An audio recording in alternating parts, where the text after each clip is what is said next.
15-year-old Sean Cooper on a mix of antidepressants when he shot students in Idaho. And 17-year-old Eric Harris on Luvox when he and partner Dylan Klebold killed 12 classmates and a teacher in the bloodiest school massacre yet, Columbine. And all of this overshadows the very reason children came to school in the first place, to get an education. Since 1970, the United States has fallen from 9th to 28th place in worldwide academic standing. While during that same period, the number of American school children labeled with learning disorders has skyrocketed, and the sales of ADHD drugs have multiplied 32 times. Children don't ask for psychiatric drugs. Children don't ask to be diagnosed. They don't want to be called crazy. So you ask the classic Roman question, legal question, cui bono, who benefits? The people who make the diagnosis.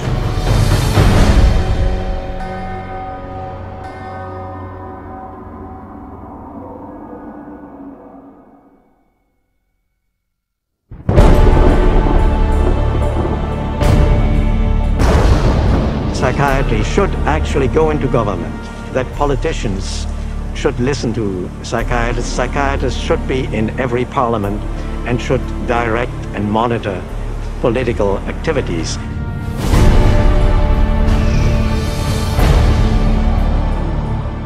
Psychiatry, in little more than a century, has infiltrated society on a global scale, and not by accident.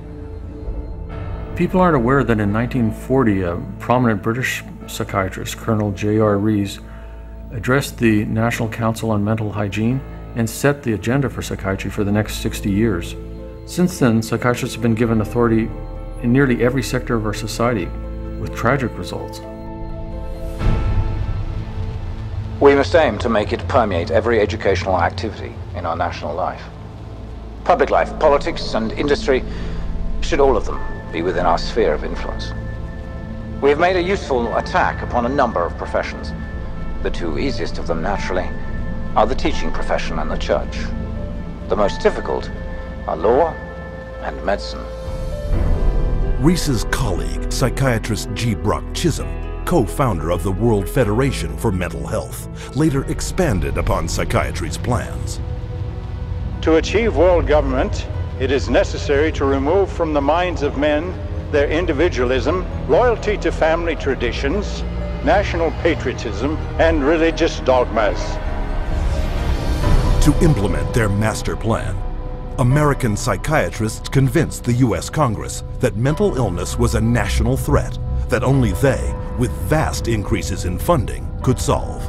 And thus began massive U.S. government expenditures for psychiatric research, which have climbed from $1 million a year in 1946 to $1.4 billion today, an increase of more than 139,000%. As psychiatric influence spread across America, it also spread throughout the world. Behind crisis after world crisis, you'll find the handiwork of psychiatry. Example, Serbian psychiatrist Jovan Raskovic, who demanded the ethnic cleansing of Croats and Muslims because of his firm belief in their racial inferiority. The result, Bosnia in the 1990s, where Raskovic's colleague, psychiatrist Radovan Karadzic, and Prime Minister Slobodan Milosevic established Balkan concentration camps, where the mass torture, rape, and murder of the innocent happened once more. One military psychiatrist explained how it was done. C'est très difficile tuer millions de personnes. C'est très difficile, techniquement difficile. Les Allemands étaient bons techniciens et ils ne pouvaient pas, ils pouvaient seulement 6 millions de Juifs exterminés. Ils massacrent, par exemple, 100 ou 200 de personnes, ou violent 100 femmes et 100 jeunes filles, pour que les autres sont effrayés et échappent. Alors vous avez le terrain pur. With century-old Pavlovian conditioning, coupled with modern-day mind control techniques, psychiatrists and psychologists can turn average men, and even children, into mass murderers. You could train them to use firearms indiscriminately. You could train them to shoot people with very little feeling or thought.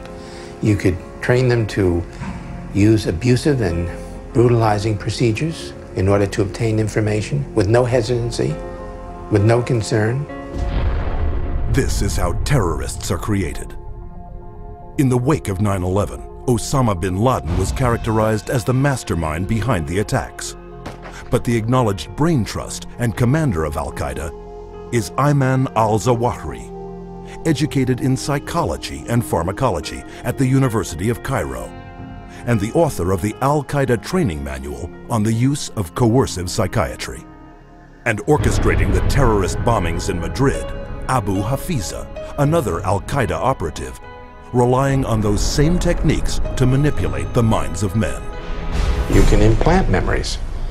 Memories are potent sources of motivated behavior. If you implant enough memories of specific kinds, you can shape and change the nature of human thinking and feelings. And it was thought to be a kind of ultimate weapon, because what greater weapon could there be than control of the human mind?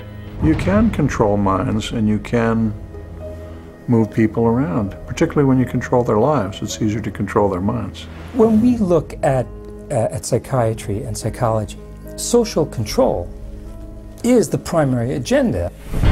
And that agenda is being put in place throughout the world right now, using mental health screening campaigns fed to the public under such innocuous sounding names as Teen Screen.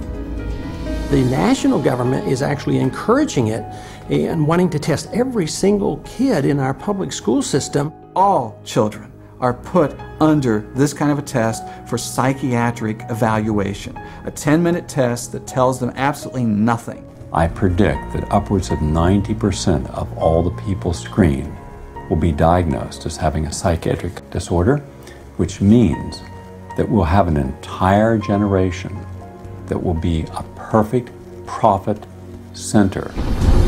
The man behind the Teen Screen program, psychiatrist David Schaefer, consultant to the U.S. Department of Defense.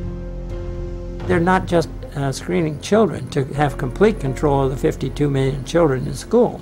They're screening now, and that bill, they will screen their parents, and they will screen all adults in America. The idea of mass screening for mental illness in the American population, run by a government initiative, is one of the scariest ideas I ever heard of.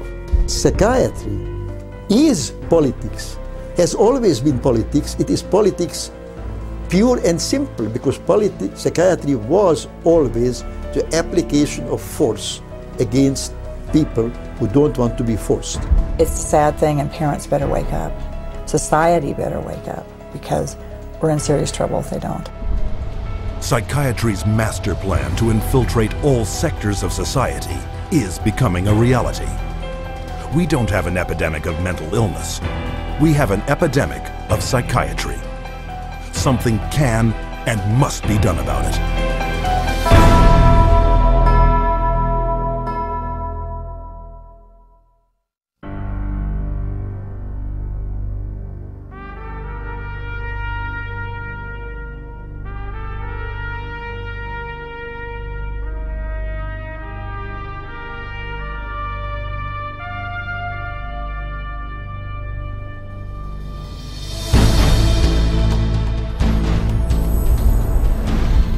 Founded in 1969 by the Church of Scientology, the Citizens Commission on Human Rights investigates and exposes psychiatric violations of human rights.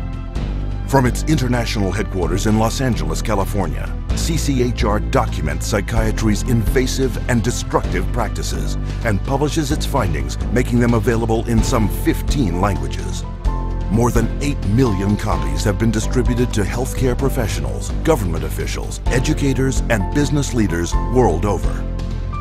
The headquarters is also the site of the world-renowned exhibit, Psychiatry, an Industry of Death. Centered around 14 documentary films, this state-of-the-art exhibition presents the history of psychiatry, from its origins, where the mentally ill were caged like animals, to the present-day mass drugging of society as the cure